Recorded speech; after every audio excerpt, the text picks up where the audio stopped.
can you actually make your heart healthier? Nearly 40% of women aged 20 and older already have some form of heart disease, an often stealth assassin with zero symptoms.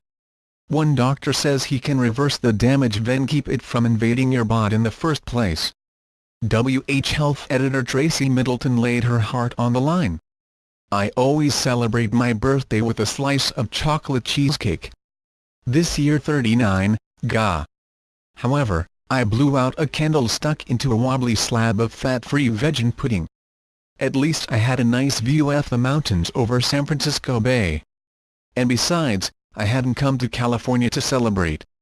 I'd been invited by the Preventive Medicine Research Institute and its founder, the charismatic internist Dean Ornish, MD, to test drive his reversal program, an intense weeks-long cardiac rehab now offered at 20 U.S. hospitals and clinics.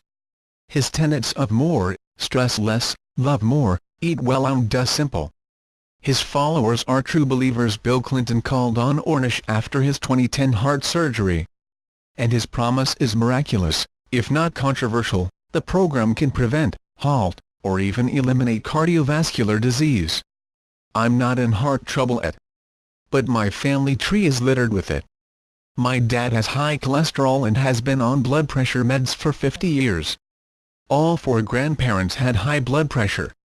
3 had strokes. Plus, new research shows that women like me and their MDS underestimate their risk for heart attack, and they're more likely to die of one than young men. Also, the benefits of the reversal program and its less hardcore cousin, the spectrum ray appealing, more energy, lower anxiety levels, and healthy weight loss. So, yeah, I told Ornish, sign me up. I decided to go balls to the wall and follow the reversal for maximum impact, using my week in California as a Kickstarter, then continuing for a month on my own back home in Pennsylvania. Here's what happened. Calm, meet storm. First up, exercise. Similar to the American Heart Association AHA, Ornish prescribes around 3 hours of moderate cardio, think brisk walking or biking, and 2 20-minute strength training workouts per week. I'd already been clocking that much, plus 2 weekly pilots classes, so I focused my energy on the reversal's next principle: stress management. In California, we started and ended each day with an hour of meditation and gentle yoga, designed to combat the high blood pressure caused by being chronically frazzled. By midweek, I was so blissed out that when my hotel's sprinkler system flooded half the building at 6 a.m., I just shrugged it off. That zen evaporated upon coming home to 2 small kids and a husband with a case of man flu. I struggled to find a spare 60 minutes just once a day. Ornish's staff suggested I wake an hour earlier. Ha! My 3-year-old's internal alarm already chimes well before dawn. I tried meditating before bed, but kept zonking out after about 20 minutes. Discouraged that I couldn't meet the quota, I redoubled my efforts in the love and support realm. In lieu of the hour-long group sessions at Ornish headquarters, they were so intense I cried, in a good way. I sat down with my husband. Rather than bitch about whose turn it was to take out the trash, it's always his, I shared how overwhelmed I was feeling. His response, I get it. He told me how taking on my regular tasks, chauffeuring the kids, cooking when I was away, made him appreciate just how much I do. It was the deepest convo we'd had in months. He promised to help out more, and we vowed to make supporting each other a priority. Food fights. The most daunting change I faced was the reversal's diet. Not just because it's meatless, dabbled in vegetarianism before, but because it's so low in fat. Really low. Per Ornish, this stuff should account for only 10% of a person's total daily calories. That's around 18 grams if you're eating 1,800 calories a day, odd much, considering a handful of almonds has 14 grams. The biggest villains, says Ornish, are saturated and trans fats found in grub like red meat and butter. They can skyrocket bad cholesterol and contribute to plaque that clogs arteries and raises heart attack and stroke risk. But the reversal limits even heart-healthy unsaturated fats in foods such as olive oil and seeds. All fats, explains Ornish, contain more calories per gram than protein or carbs, and the more calories you eat, the more likely you are to gain weight, which puts extra strain on your ticker.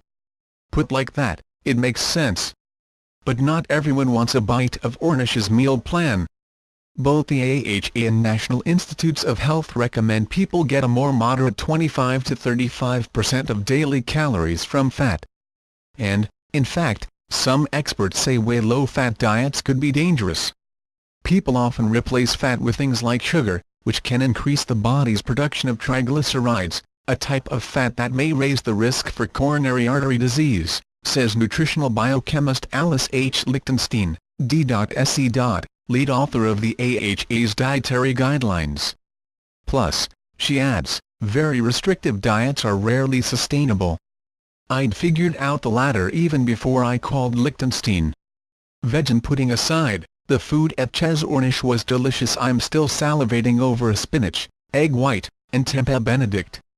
But once I had to fend for myself, I found my oil-less roasted veggies to be dry. My cauliflower tacos begged for a slice of blacklisted avocado. Halfway through the program, my family went to a Chinese restaurant, where I ordered plain steamed tofu and broccoli. I've chewed day old gum with more flavor. I stole a bite of my daughter's crispy duck and moaned as the grease coated my tongue. The beat goes on. By the end of my experiment, I'd lost 2 pounds and was feeling less stressed. Yay! But I also had to face facts. Even the promises of a stronger heart and longer life weren't enough to make me follow the reversal to the letter. Former AHA President Donna Arnett, Ph.D., assured me I'm not alone. The program is very intense, she says. The lifestyle and dietary changes are individually challenging. Taking them all on at the same time is even more challenging, and unless you're exceptionally motivated. Of course, some people have to be. For the reversal patients I met in California, they had to either get with the program or potentially lose their lives. Their stories of eliminating chest pain, avoiding surgery, and weaning off hard meds Ornish leaves prescription decisions to each patient's own MD were impressive and inspiring. Were I in their shoes, and thought that I might not see my girls graduate from college, I think at least, I hope my commitment would be concrete. I confess as much to Ornish when I called him at the end of the month. He quickly relieved me of the guilt I felt for not totally adhering to the reversal. For people like me, he says, the spectrum, think of it like reversal light, is more appropriate.